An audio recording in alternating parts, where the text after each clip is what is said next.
करवानी है, मैं कोई ऐसे रिवीजन करवा रही हूँ आपकी, कोई बात नहीं, सुन लेना। देखो आपको दिया हुआ है X square plus A x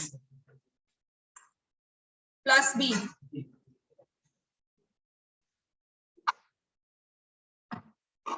हमें दिया हुआ है X square plus A X plus B, इसकी जीरोस है ए एंड बी, तो what is sum of zero?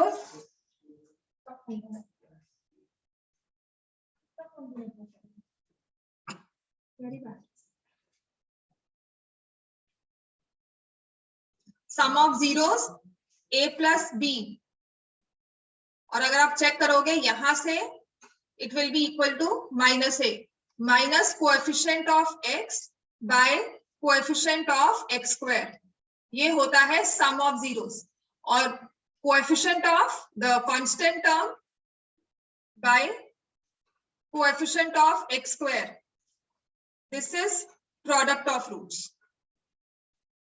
This is equal to product of zeros, product of roots कह देते हैं, प्रोडक्ट ऑफ जीरोस, यहाँ पे हम जीरोस की बात कर रहे हैं।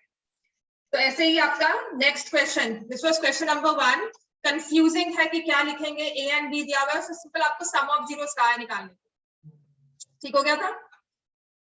Next question number 2, question number 2 में लिखा हुआ है quadratic polynomial whose 1 0 is 2 and sum of zeros is 0। अगर सम ऑफ जीरोस 0 है तो दूसरी रूट क्या होगी, दूसरी जीरो क्या होगी? -2। So what is the quadratic polynomial? x square -4। x square -4 equal to, समझ में आ गया ये, ठीक है। नेक्स्ट क्वेश्चन नंबर 3, ये हमें क्वाड्रेटिक पॉलिनोमियल दिया हुआ है, फिर कहा है 1 0 is 3 times the other, आपको रेशियो निकालनी है बी स्क्वायर और एसी की। 1 0 is 3 times the other, तो एक 0 अगर अल्फा है, दूसरी क्या होगी? 3 अल्फा। 3 अल्फा, हाँ, x square plus A X plus 3। First वाले में आपको पॉलिनोमियल जो दिया हुआ है वो है X square plus A X plus B, और इसकी जीरोस बताई हुई है ए एंड बी। तो अगर मैं a प्लस बी करती हूँ which is sum of zeros, मैं सम ऑफ जीरोस निकाल रही हूँ, तो ये होता है minus coefficient of X by coefficient of X square, तो माइनस से आ गया, अच्छा ठीक हो गया। क्वेश्चन नंबर 3, आपको दिया हुआ है A X square plus B X plus C, एक अल्फा है तो एक 3 अल्फा, ऐड करोगे तो -4 alpha is equal to, sorry 4 alpha is equal to minus B by A, and 3 alpha square is equal to C by. तो यहां से मैं क्या करती हूँ, अल्फा की वैल्यू ले ली, -b/4 है, 1 0 is 3 times अदर दिया हुआ है, तो यहाँ से 3 इंटू -b/4 a का होल स्क्वायर कर दिया is equal to C by, फिर करना है, हो गया। So 3 into B square by 16 a square is equal to C by, ये कैंसिल हो गया, 3b square by 16 is equal to AC आ गया, या रेशियो आ गई 3:16, समझ में आ गया। स्क्वायर हुआ बेटा, कट नहीं हुआ कहीं पर। तो देखो ax square plus bx plus c, 4 alpha is -b by a, 3 alpha square is equal to c by 3 into -b/4 a का whole square is equal to c by 3 into B square by 16 a square is equal to c by a, ये cancel हो गया। तो हमारे पास अब c चाहिए ना, B square by AC is equal to, यहां से 16 ऊपर आएगा 3 नीचे जाएगा, यही होगा। ये होना चाहिए, ठीक है। So we have b square by ac is equal to 16 by 3. अब थोड़ा नीट हो गया, बस इतना है, पहले बहुत कुछ लिखा हुआ था। Is this fine? English.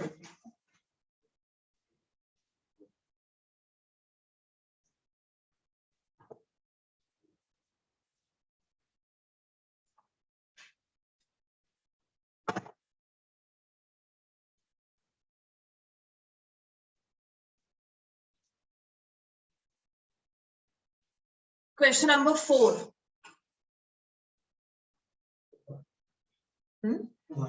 One. Theta is equal to 1. Other 0 is 1.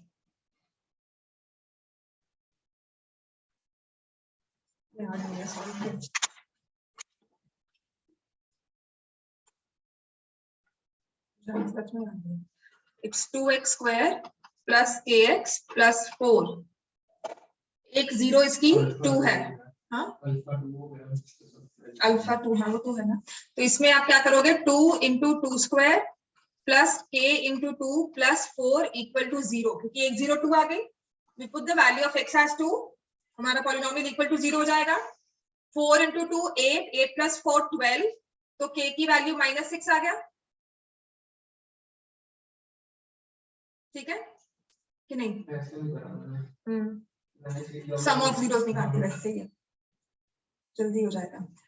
तो आपने कहा है 2 into alpha is equal to 4/2, alpha is 1, के की वैल्यू -6 है, पूछी नहीं हुई पर निकालनी भी नहीं। उसको ऐसे करोगे -6x + 4, तो वैसे भी आ जाएगा, 2 कॉमन लेकर x² - 3x + 2, तो जल्दी होने वाला है, पूछेंगे हमसे। Question number 5. 1 0 of the polynomial 1 0 of the polynomial x² plus ax plus 3 is 1. Then its other 0 is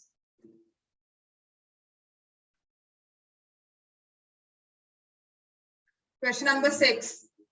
A, B are the zeros of polynomial x² plus ax plus b. Then AB is equal to, आप तो बोल दो, A into B equals to. Next question.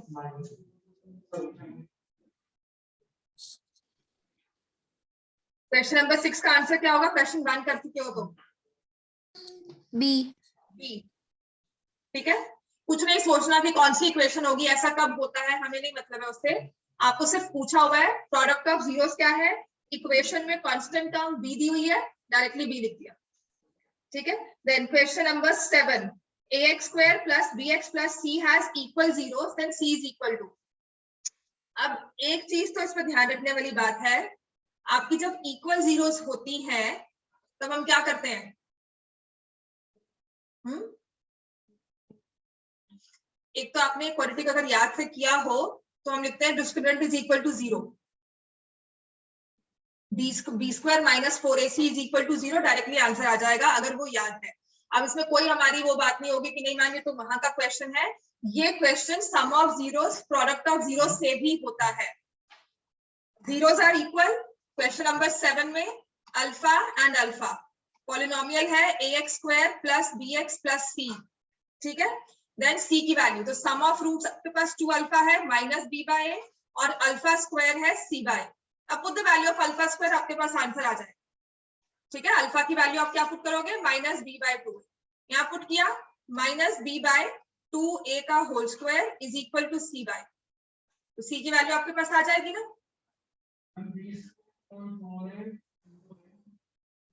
b²/4a into a नहीं होगा ना, a² a cut जाएगा, b²/4a² into a is equal to c, right. तो ये हमारी c की वैल्यू है। और अगर आपको याद है कि जब भी इक्वल जीरोस होती हैं तो b² - 4ac is equal to 0, उससे भी आंसर यही आ रहा है, b² इक्वल टू 4ac या c is equal to b²/4।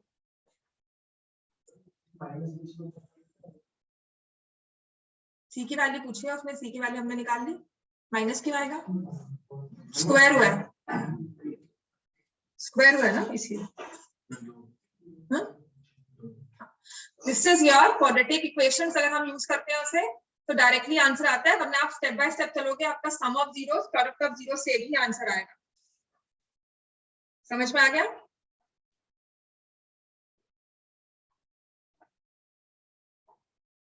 Question number 8 easy है।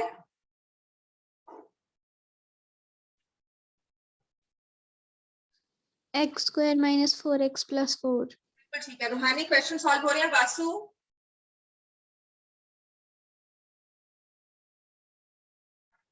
मैम कर रही हूँ। कहाँ पर पहुंचे हो? समझ में आ रहे हैं?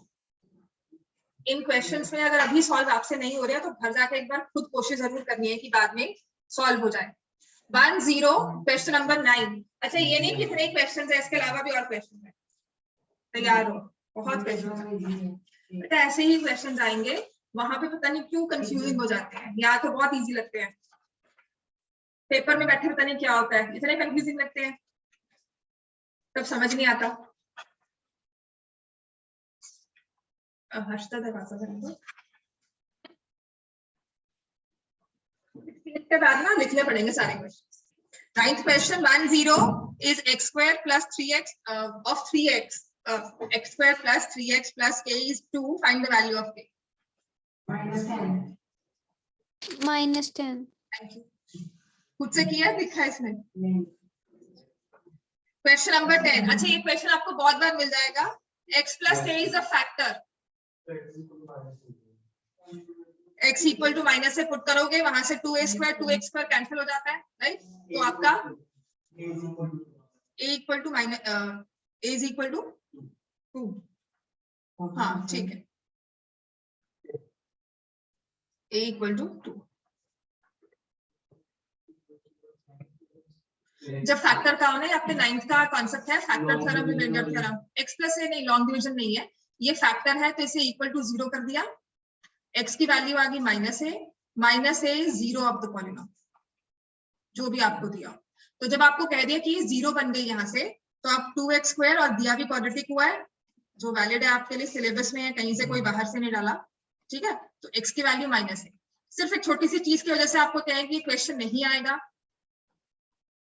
है ना, आउट ऑफ सिलेबस नहीं है, ना क्यूबिक है, और ये 10th में भी आपके मतलब 9th में भी एक क्वेश्चन था, 9th में भी एक क्वेश्चन रिपीट हुआ है बहुत बार।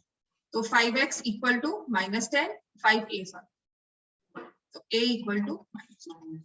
जहां जहां x है वहां a पुट कर दिया, तो आपके पास आ जाएगा, ये माइनस a नहीं होगा यहाँ पर, है ना? हाँ माइनस होगा, so a is equal to 2।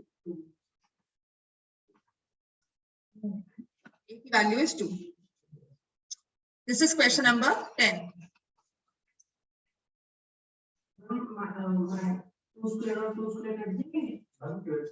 हाँ, माइनस एक 2a स्क्वायर है और एक -2 है। देखो एक होता है -a का होल स्क्वायर, एक होता है 2 के साथ -a और a मल्टीप्लाई, है ना बेटा? ये -2a स्क्वायर बना और ये a स्क्वायर, हाँ 2a स्क्वायर, क्योंकि ये क्या हो रहा है 2 into -a into -a।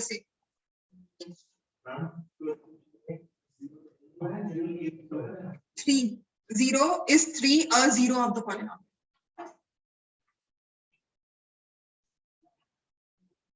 Question number 11 now. For what value of k? -4 is a 0 of x square minus x minus 2k plus 2. तो आपने क्या करना है, -4 पुट कर देना है, 16 प्लस -2k -2। हाँ जी, क्या वैल्यू आती है आंसर बेटा? 9. ठीक,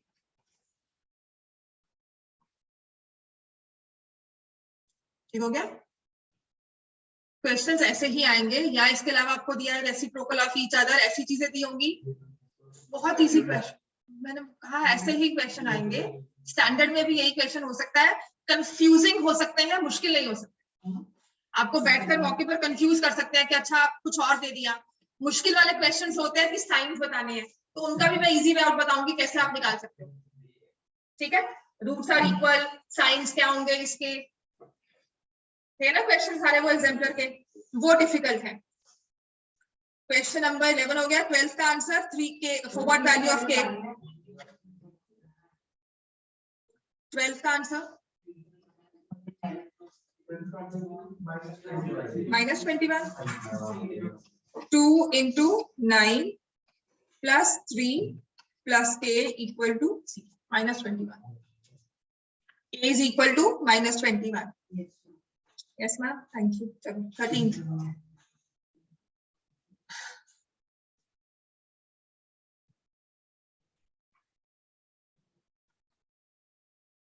इसके बाद है आपके पास question number 13, graph of polynomial of degree 3। अच्छा, ये चीज ना मुझे समझानी भी है आपको। Degree 3 intersects x axis at most 3 points. At most कहा है, एटलीस्ट नहीं कहा। एटलीस्ट तो 0 भी हो सकता है ना। अगर हमने कुछ भी ग्राफ बनाना है तो वो इंटरसेक्ट करता हुआ जा ही नहीं रहा, ऐसा भी हो सकता है। लेकिन अगर उसने कहा है एट मोस्ट, तो इसका मतलब वो 3 होगा। डिग्री 3 है, एट मोस्ट 3। डिग्री 4 है, एट मोस्ट 4। डिग्री जीरोस और रूट्स में मैंने आपको कहा था फर्क क्या होता है। इक्वेशन के रूट्स, जीरोस वो पॉइंट्स होंगे जहां पर एक्स एक्सिस को कट किया जा रहा है, तो इसका मतलब जीरोस हमेशा रियल नंबर्स होंगे, लेकिन रूट्स जो है वो रियल नंबर्स के बाहर भी एग्जिस्ट कर सकते हैं। सिर्फ इतना ही फर्क होता है। तो उसके जीरोस नहीं है, ठीक है, लेकिन रूट्स जरूर हो सकते हैं। रूट्स के बारे में हम बता सकते हैं, लेकिन जीरोस नहीं हम बता सकते। क्वेश्चन 13 ठीक है। Then question number 14, 3 at most 3 points, sum and product of zeros equal। अब सारे क्यूबिक दिए हुए हैं, तो क्यूबिक में याद रखने वाली बात है, क्वेश्चन मुश्किल नहीं है अगर सिर्फ आपको पता है कि गिवन क्यूबिक पॉलिनोमियल से how do we find. Cubic है तो I will take 3 zeros, alpha, beta and gamma.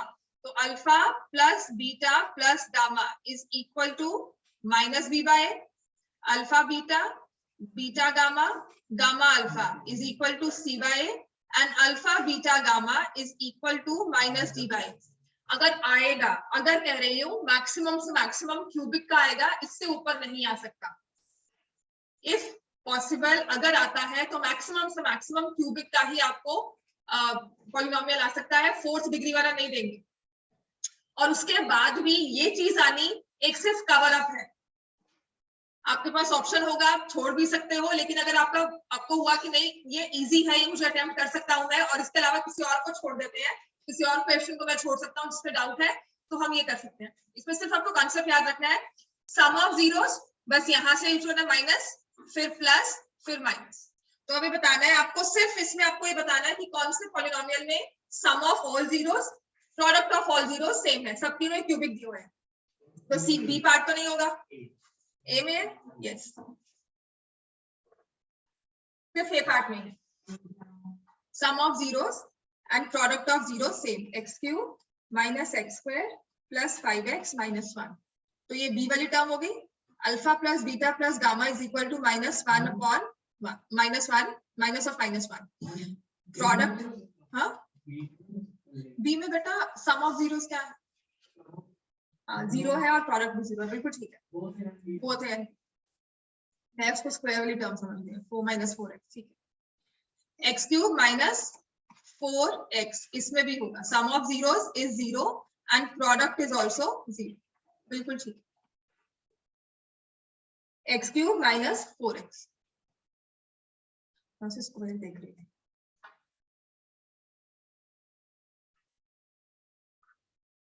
Both A and B, option D.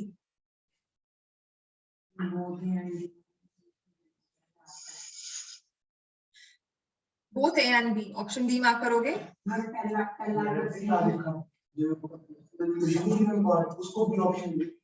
नहीं नहीं, हाँ वो तो चलो ठीक है, लेकिन I was reading it as X square.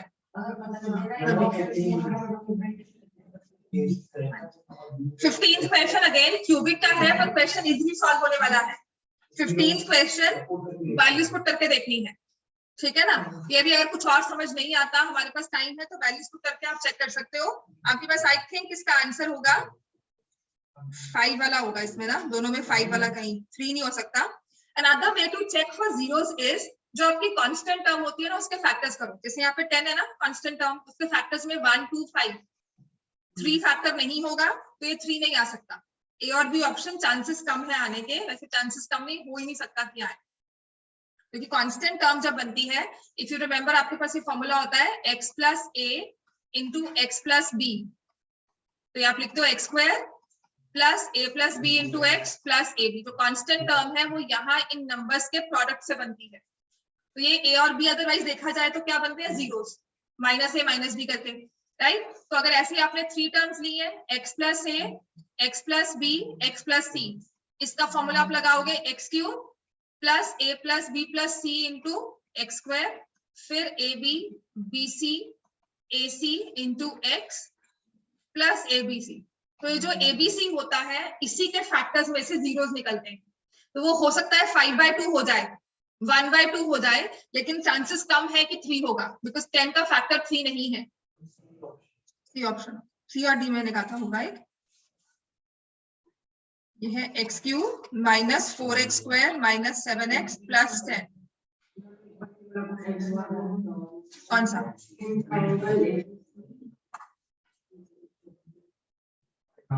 भेज दो बेटा, मुझे भेज दो, मैं करवा देती हूँ. प्लस मुझे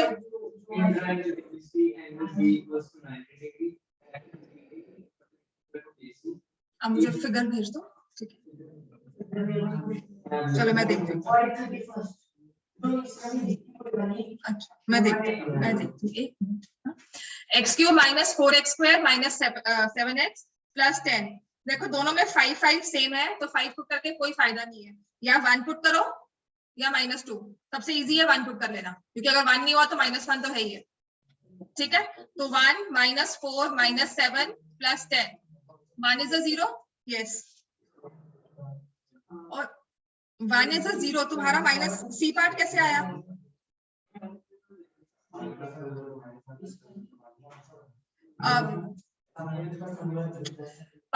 वन कैसे, एक मिनट रुको, सी पार्ट कैसे आवा? 1 आपका 0 है तो -1 थोड़ी ना होगा.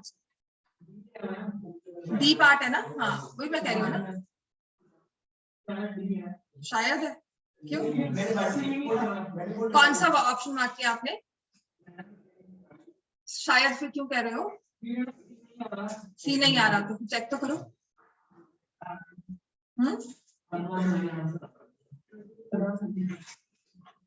स्टॉप. क्वेश्चन नंबर 15 का B part. Question number 16 D. Question 16, x minus 2, x minus 3 are factors. Then find the value of a and b.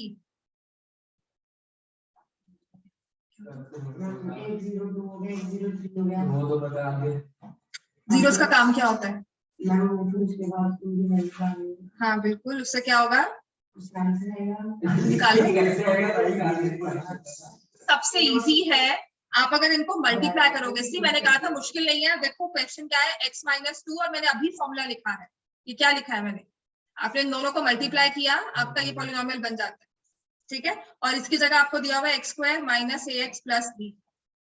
C part, तो ये दिया हुआ है आपको एक्स स्क्वायर माइनस 5x. अगर इसको मल्टीप्लाई करोगे तो आएगा X square minus ax plus B. A की वैल्यू 5, बी की value 6. Otherwise sum of zeros, product of zeros, जैसे जीरोस आर 2 and 3. ठीक है, नेक्स्ट देखो. अब बताओ कौन सा क्वेश्चन है? नहीं बेटा, C part, none of these कहां से? A5 B6 आ तो रहा है.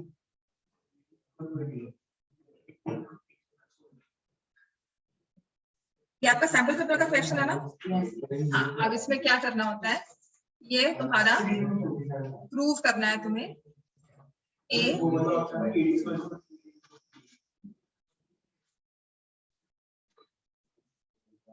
BD स्क्वायर इज इक्वल, अगर BD परपेंडिकुलर है. हाँ नहीं है, मैंने लिखवाना है. क्या 23? क्या किसका? हाँ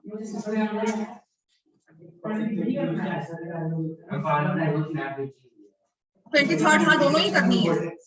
In triangle ABC, angle B is 90 degree. BD is perpendicular to AC. AC is 9. AD is 3. तो ये आपका 6 आ गया. BD की वैल्यू निकालनी है आपने.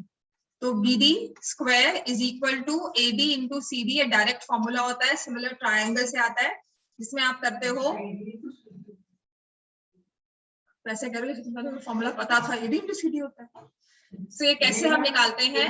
ये triangle ADB is similar to triangle BDC. Triangle ADB is similar to triangle BDC. ये वाला एंगल इसके इक्वल और ये वाला एंगल इस वाले. ठीक हो गया, राइट? तो यहां से हमारे पास आएगा AD upon BD is equal to BD upon, बस यही चाहिए हमें, BD स्क्वायर. मतलब कि जो राइट एंगल ट्रायंगल में आपने परपेंडिकुलर ड्रॉ किया है from the vertex of right angle, इसका square is equal to product of two parts of the hypotenuse. ये डायरेक्ट फॉर्मूला होता है, BD square is equal to AD into CD. ठीक है, इसके बाद नेक्स्ट वाला.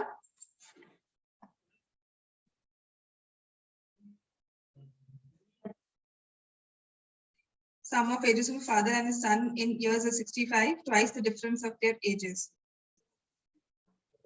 अगर आप इसको ऑप्शंस के थ्रू ही लेकर चलो, अगर फादर की एज को तुम 45 कह रहे हो तो 20 आ गया. And twice the difference of their edges in years is 50, twice the difference. ठीक है, गो बाय ऑप्शंस. इसमें क्या सोचना? और अगर तुम फादर की एज को ऑप्शंस के थ्रू करते हो, आप 40 इयर्स लेके चलते हो, सम 65 है तो सन की एज क्या होगी? 25.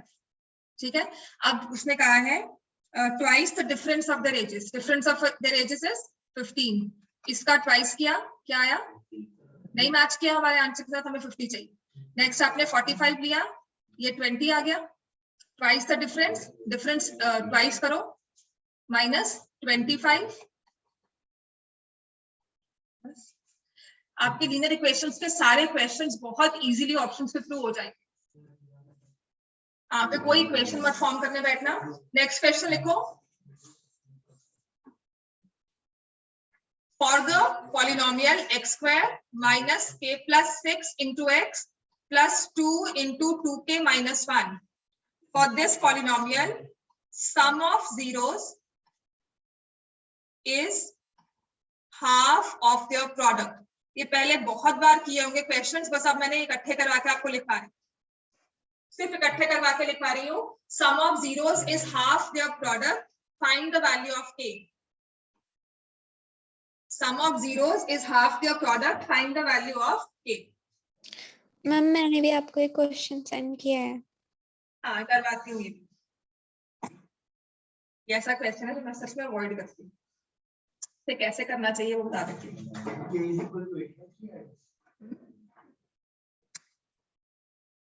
इसके अकॉर्डिंग बताता है जो इसमें सॉल्व किया. Sum of zeros is half the product. Sum of zeros क्या है? अगर ऑप्शन से देखो यहाँ पर, पॉलिनोमियल से देखो, सम ऑफ जीरोस क्या है? आयान क्या है sum of zeros? Plus k by 6. k plus 6. और प्रोडक्ट ऑफ जीरोस क्या है? हाँ 4k माइनस 2. ठीक है, और इक्वेशन क्या फॉर्म हो रही है? Sum of zeros is half the product. तो क्या हाफ कहां पर आएगा? हाँ सोचो.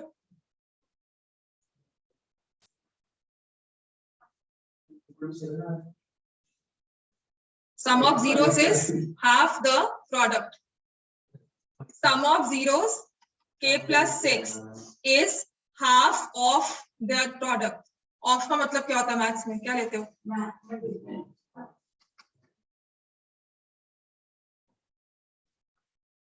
जब सिर्फ देखोगे ना, जब नहीं करोगे तो समझ नहीं आएगा. पेन ही मांगता है, कोई बात नहीं. k equal to 7. क्वेश्चन बहुत बार किया है ये, ऐसा नहीं है कि नहीं, मतलब मैं पहली बार करवा रही हूँ, कोई डिफरेंट सा क्वेश्चन है, क्वेश्चन ऐसे ही होंगे और ये बहुत बार क्वेश्चन रिपीट हो चुका है क्लास में। -2 के भी तो यहाँ गया ना फिर, मैंने के को यहाँ ले लिया, दिस इज आई वे, मैं हमेशा जो कोएफिशिएंट होता है ना, मतलब जो वेरिएबल होता है उसको प्लस में रखते हैं, तो शिफ्टिंग उसके बाद नहीं करते। स्टॉप।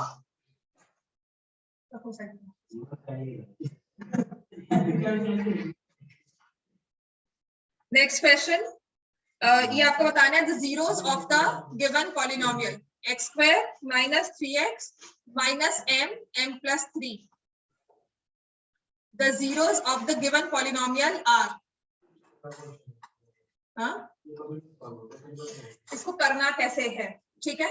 अब मैं आपको बताती हूँ, ये पॉलिनोमियल है, इसके सम ऑफ जीरोस क्या है, प्रोडक्ट ऑफ जीरोस क्या है, वो देख लो, कभी और कुछ मत सोचना, आपको सम ऑफ जीरोस तो पता है ना, अल्फा एंड बीटा जीरोस का, ठीक है। What are the sum of zeros, +3, very good. What is product of zeros,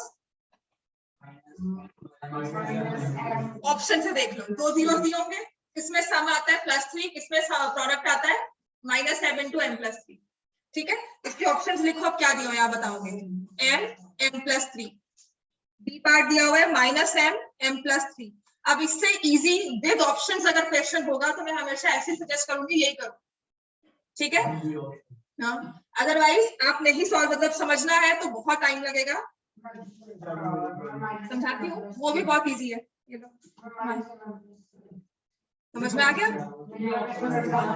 हाँ, ऑप्शंस के साथ ही होगा, आपके लिए इजी करना है। अगर मुझे इसको स्टेप बाय स्टेप सॉल्व करना है तो फॉर्मूला याद रखो, x + a × x + b, A B product बनता है, a + b होता है x के साथ ab, तो ये क्या दिया हुआ है आपको, a b दिया हुआ है, 2 जीरोस यही दिए हुए हैं आपको, बस देखना है आपको ऑर्डर क्या रखना है। हम क्या करते हैं, स्प्लिटिंग ऑफ मिडिल टर्म याद है ना, factors of the constant term such that the sum is equal to coefficient of x, यही करते थे। फैक्टर्स आपके पास ये था x² ax² + bx + c, factors of ac such that the sum is equal to b। Splitting of middle term यही करते थे, x² - 5x - 6 दिया हो तो फैक्टर्स कैसे करते हो, -6 के फैक्टर्स लेते हैं सच दैट द सम इज -5, क्या फैक्टर्स बनेंगे इसमें, फिर से बोलो कौन से फैक्टर्स बनेंगे, -6 एंड +1। क्या किया हमने, इस -6 के फैक्टर्स देखे, अब इसकी जगह m और m + 3 दिया हुआ है और सम क्या चाहिए हमें, +3, तो पहले कौन सा रखोगे, m + 3, बाद में कौन सा रखोगे, -m।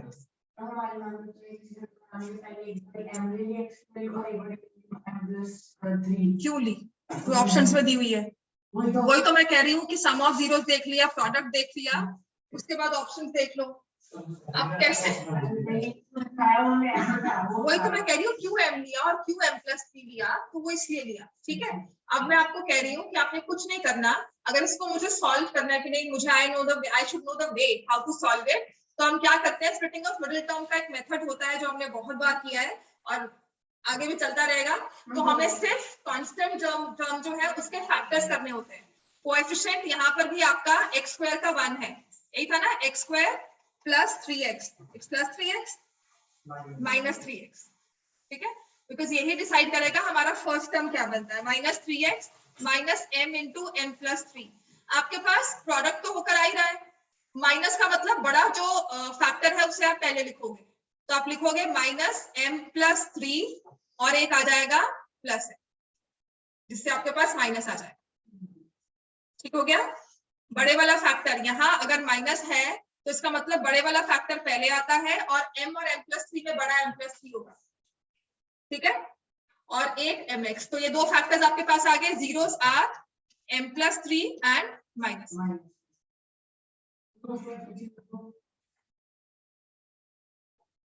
ये वाला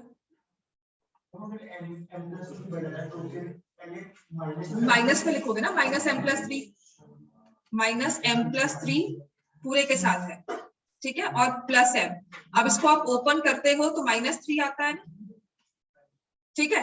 अब होता क्या है, आप कर रहे हो x² - m+3 into x plus mx plus m into m+3, not plus, यहाँ पे माइनस हो, तुम ये कर रहे हो, अब कॉमन ले लो इनमें से, x माइनस m+3 हो जाएगा, m+3 को एक ब्रैकेट में रखो तो एक फैक्टर m+3 बन गया और एक माइनस m बन गया।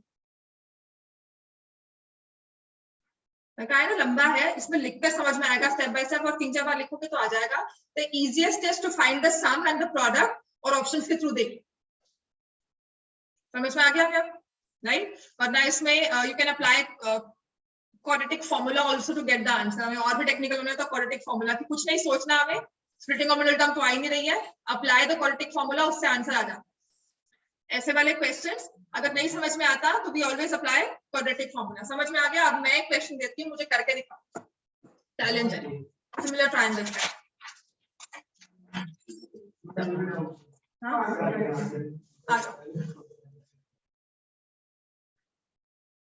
A triangle ABC is given. Triangle ABC is given. DE is parallel to BC. AD ratio BD दिया 5:4। ये क्वेश्चन आपकी एनसीईआरटी के क्वेश्चन पर ही बेस्ड है, ठीक है, और प्लस थोड़े से 9th के हमारे जो टॉपिक्स लीड हुए हैं ना, थोड़े से मतलब उन पे बेस्ड है, पर इतना कुछ नहीं है कि नहीं कर सकते।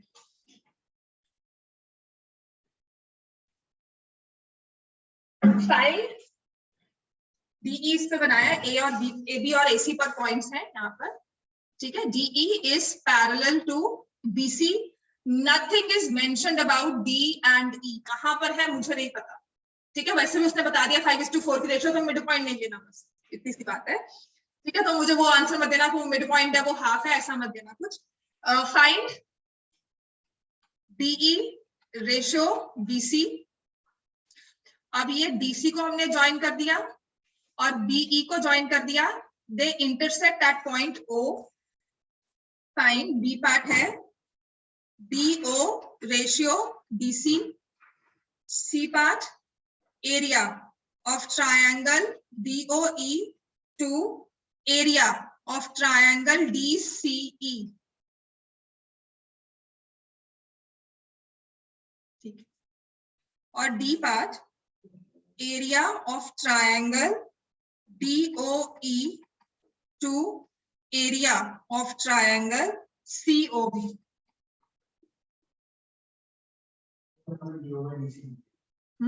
हाँ DC है, बिल्कुल सही है, बड़े अच्छे से देखकर क्वेश्चन लिख रहे हो, गलती नहीं कर रही हूँ बिल्कुल। हाँ नहीं बेटा DC ही है, तो मैंने कहा है करो, सिर्फ थोड़ा दिमाग लगाना है, बहुत मुश्किल क्वेश्चन नहीं है, पर थोड़ा सा दिमाग लगाओगे तो हो जाएगा। हो जाएगा, मुझे पता है। सी में आ सकती है प्रॉब्लम, बाकी सारे हो जाएंगे। सिर्फ क्वेश्चन सी पार्ट में प्रॉब्लम जो आएगी, बाकी सभी तो क्वेश्चन पार्ट इसके इजी है।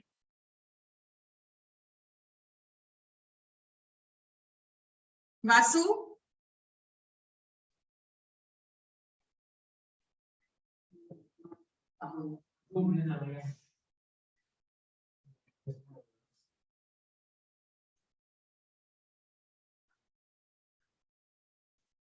सब में से ना ऑनलाइन सबसे अच्छा पढ़ता है ना वो महक, सिर्फ बिल्कुल अटेंटिवली। अगर कोई ऑनलाइन में पढ़ सकता है ना, मतलब ये बच्चा है कहीं भी जाकर कुछ भी पढ़ सकता है। मैं भी सो जाती, इसलिए मैं कहती हूँ यहाँ कर बैठो, फिर मुझे भी नींद नहीं आती। The first part is simple, DE ratio BC, क्या आंसर आएगा? 5:9। कैसे आई 5:9? हाँ, उसके बाद क्या इक्वल है, कैसे? हाँ बीपीटी से तो 5:4 दी हुई है। AD by AB is equal to DE by BC, ठीक है। तो ये आंसर हमारे पास आ गया 5:9। What about DO ratio DC? 5:14। कैसे? आपने खुद बताया कि DE by BC रेशियो है 5:9, ठीक है। And can I say triangle DOE is similar to triangle COB? मैं प्रूव नहीं कर रही हूँ, पर क्या it's true for you? Triangle DOE, parallel lines दी हुई है, corresponding alternate सब हम ले सकते हैं। आपने कॉरेस्पॉन्डिंग पहले यूज किया था, इसमें अब मैं ऑल्टरनेट यूज कर रही हूँ कि ये एंगल और ये एंगल आपस में इक्वल है। तो DOE is similar to COB। तो अब मुझे निकालनी है रेशियो ऑफ DO, यहां से DO लिया, और CO is equal to DE by CB। DE by CB निकाली थी 5:9, तो ये 5 है और ये 9 है। So what is DO by CD? क्या होगा? 5:14। Which is like true. 5:14 answer हमारा बहुत क्लियरली डी पार्ट का आ गया। नहीं, सिमिलर कैसे? मुझे सिमिलर करके दिखाओ। हाँ, सिमिलर करके दिखाओ बस। सिमिलर नहीं होते ना, नहीं सिमिलर नहीं है ना। I am just giving you कि क्या होता है एक्साइटमेंट में आके ना ऐसे क्वेश्चन में फटाफट से मार्क कर देते हैं। वो नहीं करना, छोड़ देना, पता तो लगे कि छोड़ना है कि नहीं छोड़ना। हाँ, छोड़ नहीं दिया ना, वहां पे मार्क करके आओगे, वहां पे मार्क करके आओगे एक्साइटमेंट में, और वो ज्यादा नंबर है ना, एक नंबर को कट जाता है ऑब्वियसली। अच्छा, आई एम सेइंग इस क्वेश्चन में अब क्या दिया हुआ है, DOE एंड DCE are not similar. What is mentioned is, एक आपने मैंने कल आपको रिवाइज भी करवाया था, if triangles are similar altitudes also in the same ratio, जो रेशियो ऑफ साइड्स है, आपने इन दो ट्रायंगल्स को तो सिमिलर कर दिया, ठीक है। तो इसके ऑल्टीट्यूड की रेशियो, इसका ऑल्टीट्यूड मैंने O से स्टार्ट किया तो ये बनेगा, और यहां से किया तो ये बनेगा। समझ में आ गया? ट्रायंगल DOE का ऑल्टीट्यूड 5, ट्रायंगल BOC का ऑल्टीट्यूड 9, रेशियो आ गई। ऑल्टीट्यूड, अब मैं बाकी सब इरेज कर रही हूं।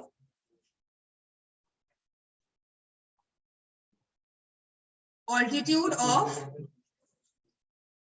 triangle DOE is 5x, altitude of triangle BOC, let me say it is as 9x। Clear हो गया?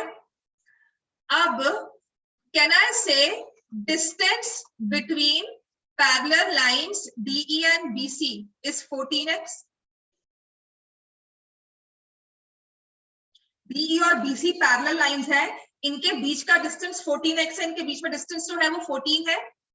और if I say height of triangle, next I say height of triangle DEC is also 14x। अब सही है? आपने ये लिया, यहां से परपेंडिकुलर ड्रॉ किया, तो एक DE प्रोड्यूस को इस पॉइंट पर आकर मिलेगा, ठीक है। ट्रायंगल की हाइट DCE की भी 14x हो गई।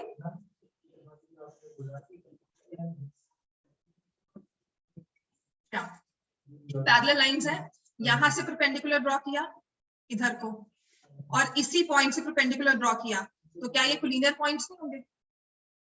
एक पॉइंट से तुम यहाँ परपेंडिकुलर ड्रॉ कर रहे हो और यहाँ परपेंडिकुलर, क्योंकि ये 5 है, यहाँ से ऑल्टीट्यूड 5x है, यहाँ से ऑल्टीट्यूड 9x है, तो 5x plus 9x 14x हो गया। तो distance between parallel lines DE and BC is 14x। तो height of triangle DEC is 14x। अब आ जाओ, इसमें आपको स्क्वायर नहीं करने, क्योंकि ट्रायंगल सिमिलर नहीं है, एरियाज के फॉर्मूला लगाने हैं। मैं आपको ये भी बताऊंगी आपका कौन सा क्वेश्चन है बुक में जिस पर ये बेस्ड है। Triangle DOE is half into DE into 5x। DE base लिया और ये हाइट है, और DCE क्या हुआ, half into DE into 14x। Ratio of triangles is, areas is 5:14। इनकी रेशियो है 5:14। और समझ कुछ नहीं आया तुम्हें, पता लग रहा है? आपकी बुक का क्वेश्चन है एरियाज, छोड़ दो उसके साथ क्यों कॉम्पिटिशन करना, नहीं आया तो छोड़ दो उसको। 6.4, चलो 6.4 question number 3, 6.4 question number 3, trapezium बना हुआ था, triangles ABC and DBC are on the same side, are two triangles on the same base BC।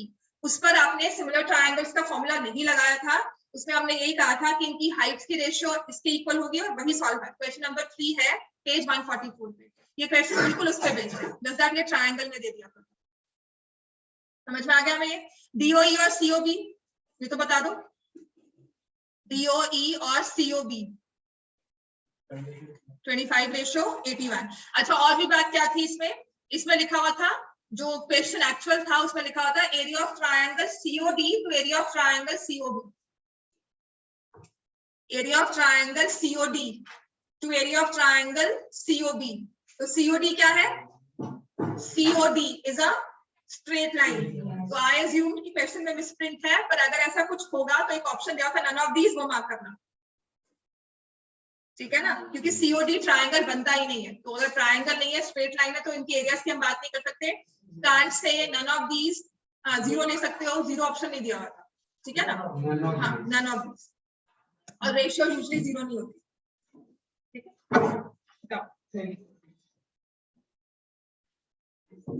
कल मैं टाइम शेयर करूंगी, मोस्ट प्रोबेबली 11 o'clock होगा टाइम आपका, ठीक है, और आराम से एक 1-1.5 घंटा निकाल कर आना।